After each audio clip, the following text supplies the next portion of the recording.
Bonjour à tous, aujourd'hui sur Running Café on a la chance d'accueillir Sophie Duhart. Sophie, bonjour. Bonjour. Ça va bien? Ça va, et toi? Ça va. Donc pour ceux qui ne connaissent pas, on va te présenter. Tu es actuellement dans l'actualité la championne d'Europe de cross-country. C'est ça. Donc est-ce que tu voudrais nous parler un peu déjà de ce titre de championne d'Europe, ce qu'il représente pour toi Déjà, voilà, c'est une concrétisation d'un travail effectué depuis déjà des années, et puis plus particulièrement cette année avec mon coach David, où l'on avait ciblé l'objectif et des Europes de cross. Et aujourd'hui, je me suis prouvé que je pouvais gagner un titre continental. Et donc, c'est le résultat derrière aussi toute une équipe qui me soutient derrière, et dont fait partie aussi, bien sûr, Kalenji. Ouais, donc aujourd'hui, comme on le disait, on est ici pour présenter les nouveautés 2014 Kalenji, notamment la Keep Run, sur courte distance, donc la SD, moyenne distance la LD, et puis la longue distance, donc la LD. Et du coup, nous, on serait curieux de savoir ce que finalement une championne comme toi arrive à apporter à une marque comme Kalenji. Est-ce que Kalenji t'apporte toi personnellement dans ta préparation? Alors, c'est dans ce sens où aujourd'hui je suis une athlète complètement accomplie, une femme accomplie, parce que voilà, je suis athlète de haut niveau, je développe des compétences, des connaissances dans tout ce qui est course, entraînement, et je mets à profit ce que j'apprends au quotidien.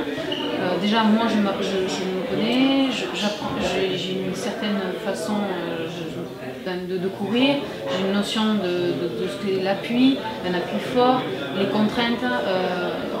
Je suis hyper exigeante avec moi-même dans l'entraînement. Et donc j'essaie d'apporter toutes mes compétences dans le développement de produits de chaussures, et pour aussi le consommateur, le public, les runners retrouvent et trouvent la gamme qui leur permettront de courir avec toutes les contraintes imaginables.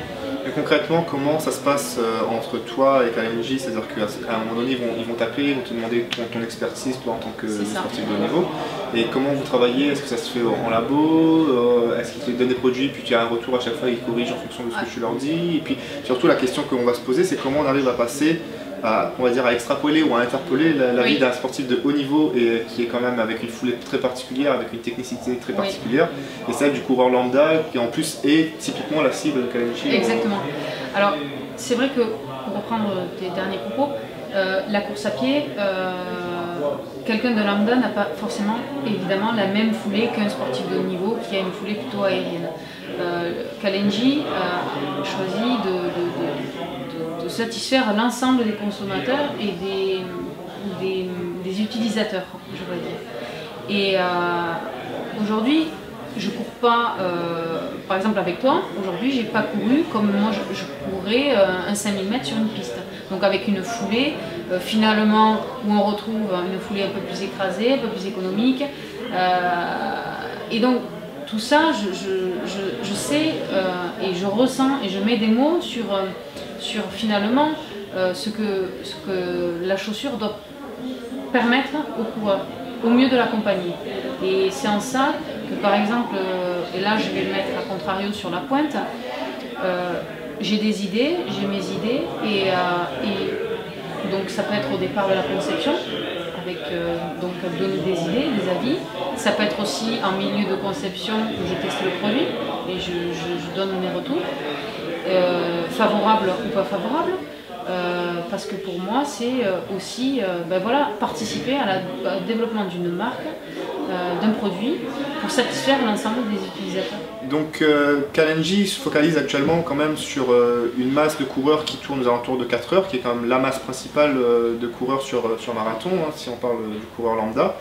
Est-ce que tu penses que finalement il serait aussi judicieux de diversifier les horizons et de s'attaquer aux coureurs un peu plus élites, on va dire, qui s'approcherait plus de chronomètres sur marathon pour exemple de 3 heures et voire même 2h45 à descendre? Alors Kalenji s'adresse à une large gamme d'utilisateurs, et il y a les débutants, dit donc coureur de masse, le runner, et évidemment veut satisfaire les athlètes qui se veulent performants. Après, voilà, il y a différents types de foulées et Kalenji a pour mission de satisfaire l'ensemble des utilisateurs. Donc bien sûr c'est une super idée et avec Benjamin on démontre très bien que la gamme est performante.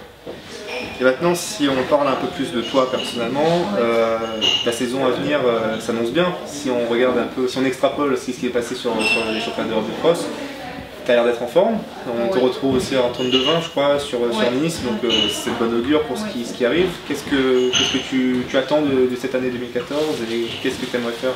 En fait, bon, moi je me projette sur un projet quand même sur 2-3 ans, donc c'est des objectifs, des gros objectifs. Les championnats d'Europe en fait partie et en sont un et il a été rempli. L'année 2014, il y a les championnats d'Europe qui est le championnat majeur cette année à Zurich. Donc voilà, 5000, 10 000 5000 évidemment, puisque cette année a été une réussite avec le meeting au Stade de France. Je vais m'essayer aux 10 000 mètres dans une logique en fait finalement du passage progressif vers le marathon. Et je crois qu'un marathonien est un marathonien performant est quelqu'un qui a des bonnes références sur le 5000 mètres, le 10 000 mètres. Et puis on monte en gamme de distance. Donc tu parles d'un passage naturel, c'est déjà quelque part dans ta tête oui, de partir. Oui. Tu vas déjà commencer à t'essayer ou t'attends vraiment progressivement? Disons que mon premier marathon, je le vois en fin de cette année, donc à l'automne, il est prévu à l'automne. Maintenant, c'est vrai qu'on dit un marathon ne se prépare pas du jour au lendemain, mais je ne prépare pas le marathon du jour au lendemain. J'ai commencé déjà depuis plus d'un an avec mon entraîneur à augmenter les volumes d'entraînement. Et donc voilà, c'est dans une logique que je vais m'orienter, mais ça n'empêchera pas de faire bien sûr des allers-retours avec la discipline comme le 5000 mètres.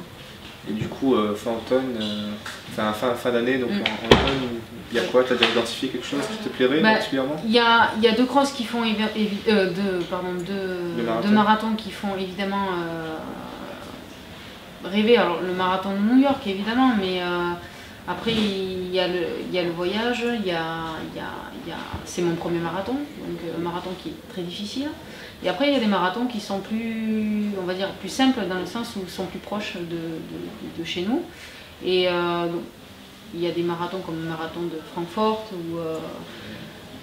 Donc rien n'est planifié, on sait vers où on va et c'est ce qui est important avec mon entraîneur de bien cibler les objectifs pour être en meilleure forme dans 2 semaines. On te retrouve bientôt sur les pistes et donc en fin d'année sur la route. Oui, merci beaucoup.